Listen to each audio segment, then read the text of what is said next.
Hello everyone, good morning to all of you. Welcome to logic Pathshala. आज के इस video में हम कवर करेंगे 29 जून के इम्पॉर्टेंट करंट अफेयर्स के क्वेश्चंस।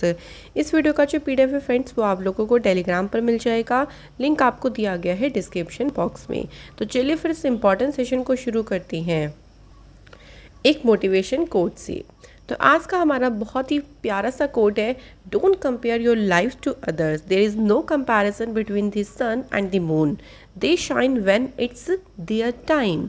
तो इसलिए कभी भी अपनी लाइफ को किसी की भी लाइफ से कंपेयर ना करें, क्योंकि देखिए हर किसी की चमक ना अलग अलग होती है, हर किसी के अंदर टैलेंट भी अलग अलग होता है। कोई किसी की ऐसा होता है कि ड्रीम्स जल्दी पूरे हो जाते हैं, कोई लाइफ में जल्दी सक्सेस हो जाता है, किसी को थोड़ी सक्सेस लेट मिलती है। लेकिन अगर आप कंपेयर करेंगे एक दूसरे के साथ में, तो जो आप काम करना चाहते हैं वो भी आप नहीं कर पाएंगी। तो इसलिए कंपैरिजन किए बिना आप सिर्फ अपनी लाइफ पे ऊपर ध्यान दें। आप ये सोचें कि आपने जो भी काम शुरू किया है उसको आप पूरी तरीके से अच्छे से मन लगा के कर सकते हैं। तो चलिए फ्रेंड्स, इसी के साथ शुरू करते हैं आज की इस वीडियो को। तो आज है 29 जून। तो 29 जून को नेशनल स्टैटिस्टिक्स डे सेलिब्रेट किया जाता है। ये दिन काफ़ी ज़्यादा इम्पॉर्टेंट है। तो इस दिन बर्थ एनिवर्सरी होती है प्रोफेसर प्रशांता चंद्र महालनोबिस की। तो इनकी बर्थ एनिवर्सरी के दिन ही नेशनल स्टैटिस्टिकल डे जो है वो सेलिब्रेट किया जाता है। तो याद रखिएगा कि किसकी बर्थ एनिवर्सरी होती है, ये भी पूछ सकती हैं। ये दिन सेलिब्रेट करते हैं to create awareness among youth about the role of statistics in socio economic planning and policy formulation. तो स्टैटिस्टिक्स का क्या रोल है, इसके बारे में अवेयरनेस भी क्रिएट करते हैं। और इस बार की थीम याद रखिएगा, डेटा फॉर सस्टेनेबल डेवलपमेंट। तो फ्रेंड्स, ये रही है इस बार की इस दिन की थीम। अब शुरू कर लेते हैं हम अपने क्वेश्चन नंबर फर्स्ट से। पहला क्वेश्चन है हमारा, which country launched a solid fuelled rocket, जिसका नाम ध्यान रखेंगे जुलजाना।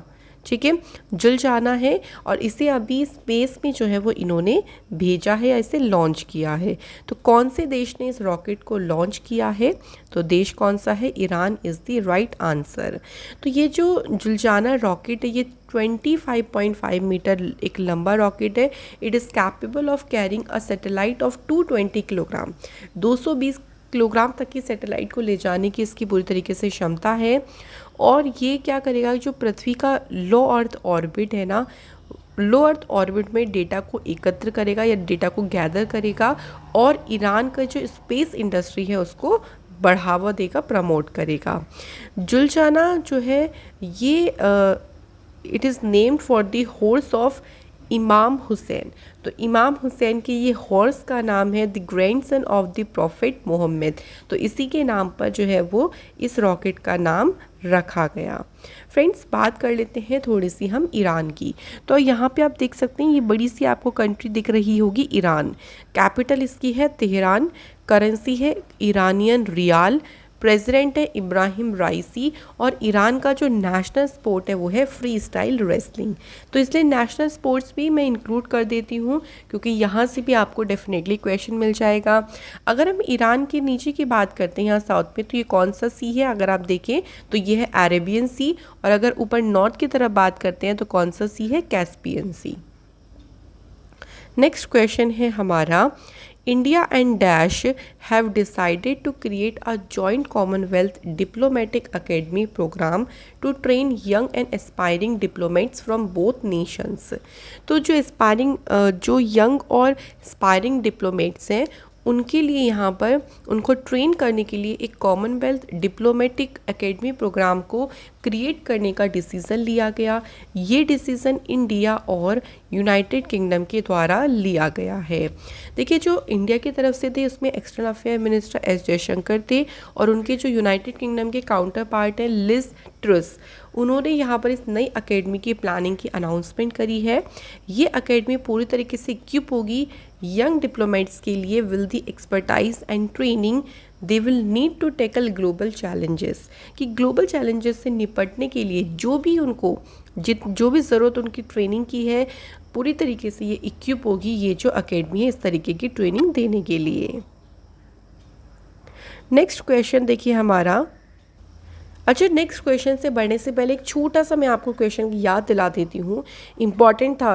देखिए, यूनाइटेड किंगडम में ना अभी हाल ही में पहली दलित फीमेल मेयर बनी थी, और उनका नाम आपको याद रखना है। उनका नाम क्या था? मोहिंदर के मिधा। ठीक है फ्रेंड्स, तो ये क्वेश्चन आपके एग्जाम पॉइंट ऑफ व्यू से इम्पॉर्टेंट है। चलिए आप देख लेते हैं अब अपना next question. Who has informed that the centre will roll out the one nation one dialysis programme? किसने ये सूचित किया है कि जो सेंटर है वो one nation one dialysis programme को शुरू करेगा? तो इसको जो इन्फॉर्म किया है वो डॉक्टर मनसुख मांडविया जी ने किया है। इनके पास में कौन सी मिनिस्ट्री है? तो फ्रेंड्स, इनके पास में है हेल्थ मिनिस्ट्री। अब ये जो प्रोग्राम है, जो भी पेशेंट ऐसे हैं जो डायलिसिस से गुजर रही हैं, उनको देश में कहीं भी किसी भी समय में डायलिसिस की जो प्रोसीजर होता है उसको पूरी करने में ये जो प्रोग्राम है वो मदद करेगा। उन्होंने ये भी इन्फॉर्म किया है that while laying the foundation stone for the central government health scheme wellness center at Avadi, a Chennai suburb। तो जो चेन्नई में जो सेंट्रल गवर्नमेंट की स्वास्थ्य योजना वेलनेस सेंटर है उसकी आधारशिला के द्वारा ये जानकारी जो है वो दी गई है। नेक्स्ट क्वेश्चन है हमारा, which of the following launched a report, जिसका टाइटल है India's booming gig and platform economy. तो ये रिपोर्ट का टाइटल है। इस रिपोर्ट को लॉन्च किसने किया है? तो फ्रेंड्स याद रखेंगे, नीति आयोग ने जो है इस रिपोर्ट को लॉन्च किया है। ये अपनी तरीके की पहली ऐसी स्टडी है जो कि क्या करेगी? प्रेजेंट करेगी comprehensive perspective and recommendation on the gig platform economy in India. ये रिपोर्ट ये जो एक तरीके से सेक्टर है ना, इस सेक्टर का जो वर्तमान आकार है हो गया, या फिर आप कह लीजिए जो जॉब जनरेशन पोटेंशियल है, उसका अनुमान लगाने के लिए एक साइंटिफिक मेथोडोलॉजिकल अप्रोच जो है वो ये रिपोर्ट प्रोवाइड करेगा। तो इस रिपोर्ट को किसने लॉन्च किया है? तो आपको सिंपली ध्यान रखना है, नीति आयोग ने। Dash has developed a first of its kind artificial intelligence adoption index. Bharat के लिए अपनी तरीके का पहला AI अडॉप्शन इंडेक्स ये किसने डेवलप किया है? Right answer is NASSCOM. NASSCOM की फुल फॉर्म है national association of software and service companies. तो ये ध्यान रखिएगा, इसको नेस्कॉम ने डेवलप किया है। ये जो इंडेक्स है ना, इसको इंडिया की जो आर्टिफिशियल इंटेलिजेंस मैच्योरिटी या भारत की जो AI परिपक्वता है उसका आकलन करने के लिए इसको डिज़ाइन किया गया है। ये कोलैबोरेशन है Microsoft, Ernst and Young and Capgemini. तो ये इन तीनों का जो है एक कोलैबोरेशन के द्वारा इसे क्रिएट किया गया। फ्रेंड, नेस्कॉम जो है ना, इसकी फुल फॉर्म है national association of software and service company. ये एक नॉन गवर्नमेंटल ट्रेड एसोसिएशन है। इसकी स्थापना हुई थी 1988। हेडक्वार्टर है इसका न्यू दिल्ली में, और इसके चेयरपर्सन है कृष्णन रामानुजम। बात कर लेते थोड़ी सी आप फर्स्ट इन इंडिया की। अगर रिसेंटली देखिए, फर्स्ट इन इंडिया पे आपकी जो वीडियो आई है ना, उसमें आपको 2021 से लेके 2022 तक के जो भी इम्पोर्टेंट भारत में पहली बार हुआ है वो सभी कवर करा दिया है। अगर वो वीडियो नहीं देखो तो जल्दी से जाएं, करंट अफेयर्स टॉपिक्स में आपको प्लेलिस्ट में मिल जाएगी, अदरवाइज़ आपको चैनल पे डायरेक्ट भी मिल जाएगी। तो चलिए हम यहाँ पर कुछ क्वेश्चंस को रिवाइज करते हैं। पहला स्टेट जिसने नेशनल एजुकेशन पॉलिसी को इम्प्लीमेंट किया, कौन सा स्टेट है? वो first in India to issue an order, यहाँ पे ध्यान रखिएगा, क्वेश्चन अच्छे से पढ़ेगा, तो वो है Karnataka. India's first grass conservatory, ये इनॉग्रेट हुई है रानीखेत उत्तराखंड में। किस रेलवे स्टेशन में जो है पॉड होटल पहली बार लॉन्च किया गया है? तो वो है मुंबई रेलवे स्टेशन। इंडिया का पहला फूड सिक्योरिटी म्यूजियम ये कहाँ पे खुला? तमिलनाडु के थंजावुर में। In which state for the first time in the country Banni buffalo calf was born by IVF technique? तो ये कौन से स्टेट में? गुजरात में हुआ। इंडिया की पहली साइबर तहसील ये क्रिएट हुई मध्य प्रदेश में। इंडिया का पहला वाइन म्यूजियम ओपन हुआ गोवा में। पहली सिटी जहां पे रोपवे सर्विसेज को यूज़ किया गया तो सिटी है वाराणसी। इंडिया का पहला फिश मार्केट एप्लीकेशन फिश वाले इसे लॉन्च किया है असम की गवर्नमेंट ने। और वर्ल्ड का पहला जेनेटिकली मॉडिफाइड जो रबर प्लांट है इसे भी प्लांट किया गया है असम स्टेट में। तो फ्रेंड्स इस तरीके से क्वेश्चन आपके काफ़ी सारे बन सकते हैं, तो इन क्वेश्चंस को आप लोग ज़रूर देखें। अगला क्वेश्चन है हमारा, विच union ministry has released the performance grading index for districts. ये जो इंडेक्स है इस इंडेक्स को किस मिनिस्ट्री के द्वारा रिलीज़ किया गया है? राइट आंसर हो जाएगा ministry of education. Ministry of education किसके पास में है? तो ये भी ध्यान रखना है हमें, धर्मेंद्र प्रधान जी के पास है ये मिनिस्ट्री। ये जो इंडेक्स है ना, ये इंडेक्स एक तरीके की डिस्ट्रिक्ट लेवल पर जो स्कूल एजुकेशन सिस्टम है उसी की ही परफॉर्मेंस को ये क्या करेगा, उसका आकलन करेगा। राजस्थान के सीकर, झुंझुनू और जो जयपुर है वो इसमें बेस्ट परफॉर्मर रहे हैं इस इंडेक्स में, तो ये भी हमारे लिए इम्पॉर्टेंट है। फ्रेंड्स यहाँ पर अगर बात आती है रैंकिंग की, तो देखिए अभी ऑस्ट्रिया की जो कैपिटल है वियना, ये वर्ल्ड की मोस्ट लाइबिलिटी सिटी जो इंडेक्स आई थी, ग्लोबल लाइबिलिटी इंडेक्स, उसमें टॉप पे रहा, जिसमें भारत की तरफ से दिल्ली है 140 पे और मुंबई है 141 पे। अफोर्डेबल टैलेंट, केरल जो है, ये केरल को एशिया में पहली रैंक मिली है in the affordable talent in global startup ecosystem report 2022। तो ध्यान रखिएगा एशिया की बात हो रही है, एशिया में केरल जो है वो फर्स्ट नंबर पे रहा। नेक्स्ट क्वेश्चन है, which international bank has approved a $250 million loan for the Indian government's road safety program. Bharat सरकार के सड़क सुरक्षा प्रोग्राम के लिए $250 मिलियन के लोन को मंजूरी दी है अभी हाल ही में, किसने? वर्ल्ड बैंक ने। तो वर्ल्ड बैंक के द्वारा जो है ये लोन दिया जाएगा। अब इसमें देखिए रोड सेफ्टी जो प्रोग्राम्स होते हैं, या एक तरीके से कह लीजिए जो high road accident fertility rate है उसको यहाँ पर एड्रेस किया गया, उसको कम करने की बात कही गई। This road safety program will be implemented in 7 state, 7 state में इसको इम्प्लीमेंट किया जाएगा। और जो ये लोन अब वर्ल्ड बैंक के द्वारा मिला है, इसकी मैच्योरिटी है 18 ईयर्स की, जिसमें ग्रेस पीरियड है 5.5 ईयर्स का। तो एग्जाम में ये नहीं पूछेंगे कि बताओ इसकी मैच्योरिटी बताओ कि कब तक के लिए, नहीं, आपको सिंपली ध्यान रखना है कि किस बैंक के द्वारा लिया गया है। तो बैंक का नाम क्या है? World bank. वर्ल्ड बैंक की बात करते हैं, ये एक इंटरनेशनल फाइनेंशियल इंस्टीट्यूशन है जो कि लोन्स प्रोवाइड करता है and grant to the government of low and middle income countries, ताकि वो उनके जो प्रोजेक्ट्स हैं वो उसको परस्यू कर सके। इसकी स्थापना जुलाई 1944 में हुई। इसका हेडक्वार्टर है वॉशिंगटन डीसी में। प्रेसिडेंट है डेविड मालपास और इसका मोटो है working for a world free of poverty. Next question है हमारा, which space agency has successfully launched a rocket from Australia's Arnhem space centre. तो ऑस्ट्रेलिया के आर्नम स्पेस सेंटर से कौन सी स्पेस एजेंसी है जिसने एक रॉकेट को सक्सेसफुली लॉन्च किया है? तो स्पेस एजेंसी है नासा, यानी national aeronautics and space administration. ये नासा का पहला कमर्शियल लॉन्च है यूनाइटेड स्टेट्स से बाहर। It was also the first commercial space launch in Australia's history.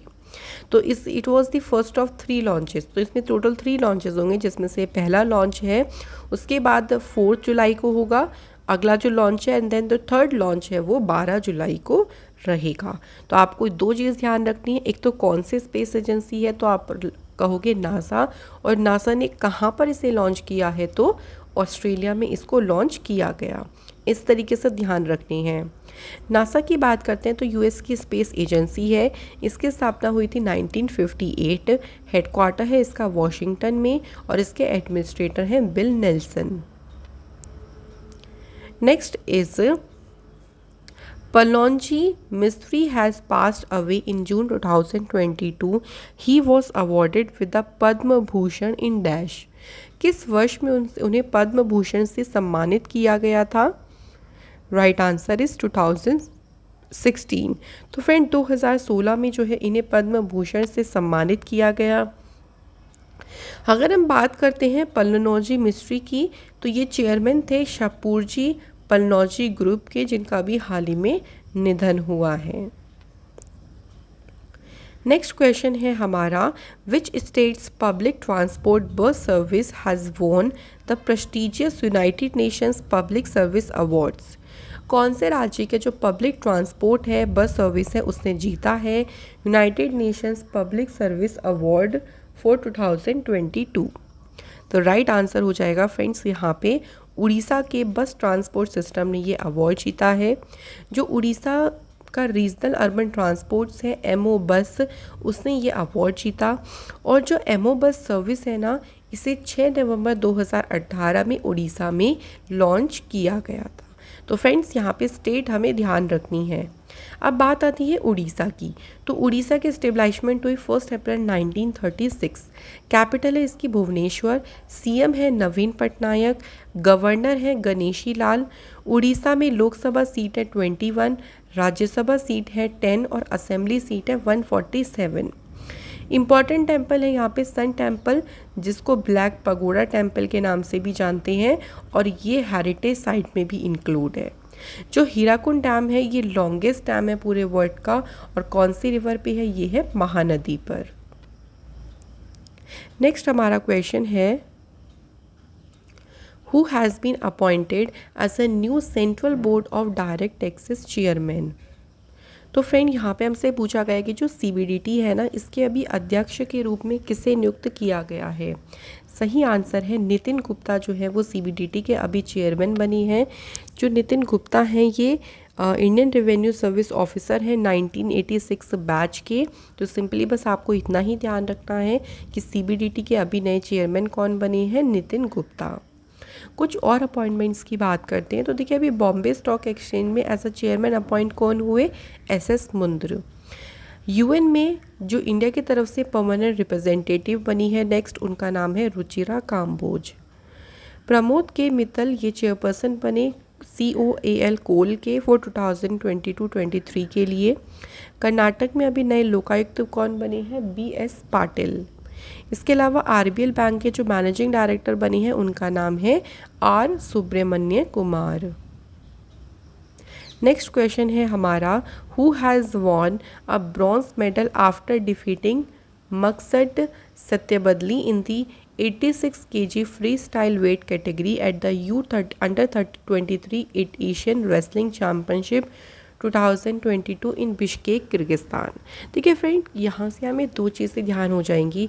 First of all, ये जो चैम्पियनशिप हुई है इसका आयोजन हुआ कहाँ पे, तो बिश्केक किर्गिस्तान में। ध्यान रखिएगा।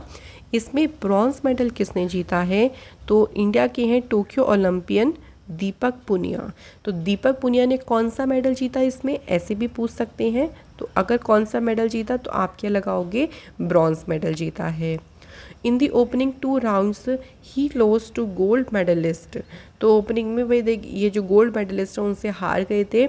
इंडिया ने 25 मेडल जीते हैं under 23 meet in the event, जिसमें कितने गोल्ड मेडल हैं, 10 गोल्ड मेडल हैं। कुछ और स्पोर्ट्स न्यूज़ की बात करते हैं फ्रेंड्स। तो देखिए नवजीत ढिल्लो, इन्होंने गोल्ड मेडल जीता अभी रिसेंटली डिस्कस थ्रो में। ये ध्यान रखिएगा। जो अभी रणजी ट्रॉफी हुई है उसमें किसने जीता है, मध्य प्रदेश ने। मध्य प्रदेश ने इसमें मुंबई को 6 विकेट से डिफीट किया। पहले इंडियन माउंटेनियर जिन्होंने माउंट अन्नपूर्णा पीक को एक तरीके से स्केल किया है विदाउट सपोर्ट ऑक्सीजन, तो इनका नाम है स्केल्जांग रिग्जिन। ओलंपियन चैंपियन नीरज चोपड़ा ने गोल्ड मेडल जीता है कहाँ पे, कुर्टेन गेम्स, जो कि कहाँ पे हुए हैं, फिनलैंड में। तो फ्रेंड्स, ये थे हमारे आज के सभी इम्पॉर्टेंट क्वेश्चंस। चलिए अब हमारा क्विक रिवीजन कर लेते हैं हम लोग। In which country Indian Air Force has participated in a tactical leadership programme. तो कौन सी देश में इंडियन एयरफोर्स ने पार्टिसिपेट किया है इस प्रोग्राम में, तो आंसर हो जाएगा इजिप्ट।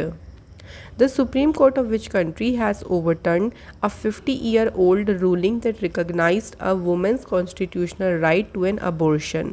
तो आंसर हो जाएगा यहाँ पे USA। Union minister of commerce and industry Piyush Goyal, उन्होंने मैंगो फेस्टिवल का इनॉग्रेशन किया कौन से देश में, तो ये जो मैंगो फेस्टिवल है इसका आयोजन किया गया है बेल्जियम में। Who has approved the draft GSR notification to introduce Bharat NCAP। इसको अप्रूवल दिया है नितिन गडकरी जी ने। अगला है dash is going to host its first ever open to all hackathon series. तो ये जो हैकाथन सीरीज़ है ये 14 to 17 जुलाई को होगी और इसकी मेज़बानी कौन करेगा? द नेशनल हेल्थ अथॉरिटीज़ के द्वारा इसकी मेज़बानी की जाएगी। अगला है कौन से स्टेट में एक रेयर कार्निवोरस प्लांट जिसका नाम है यूट्रिकुलेरिया फुर्सिल्टा, ये भी हाल ही में डिस्कवर किया गया है। तो अभी ये हाल ही में मिला है कहाँ पे? उत्तराखंड में।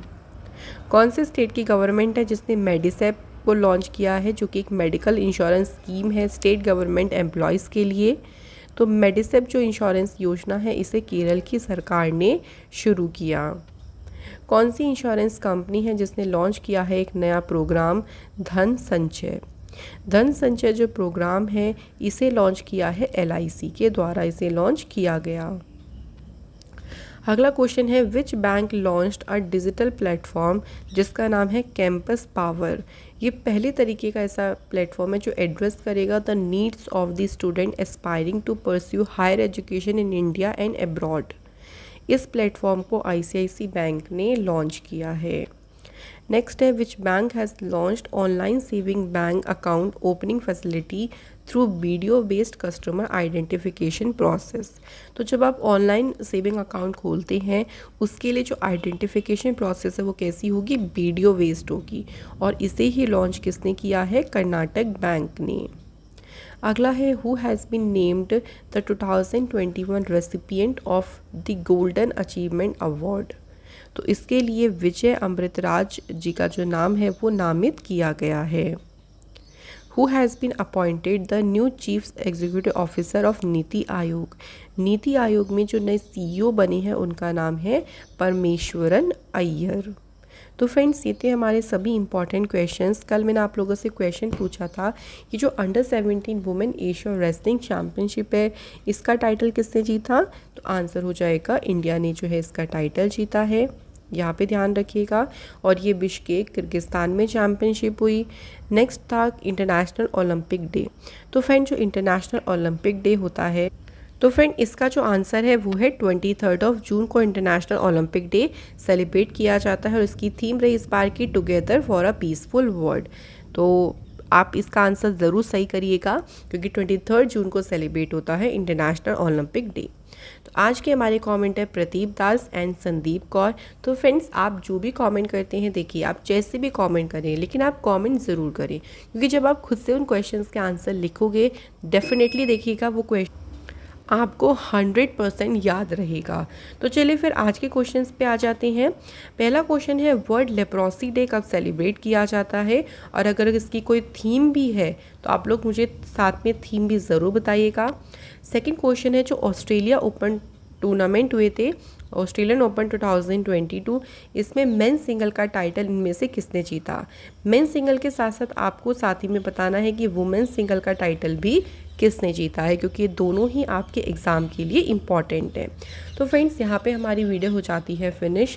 मैं आशा करती हूँ कि इन वीडियो से आपको काफ़ी ज़्यादा मदद मिलती होगी और जो भी आपकी डिमांडिंग वीडियोस हैं वो भी आपको धीरे धीरे सभी इसी चैनल पे मिलती रहेंगी। आपके लव एंड सपोर्ट के लिए थैंक यू सो मच। खुश रहें, मुस्कुराते रहें, आगे बढ़ते रहें और मेहनत करते रहें। Thank you.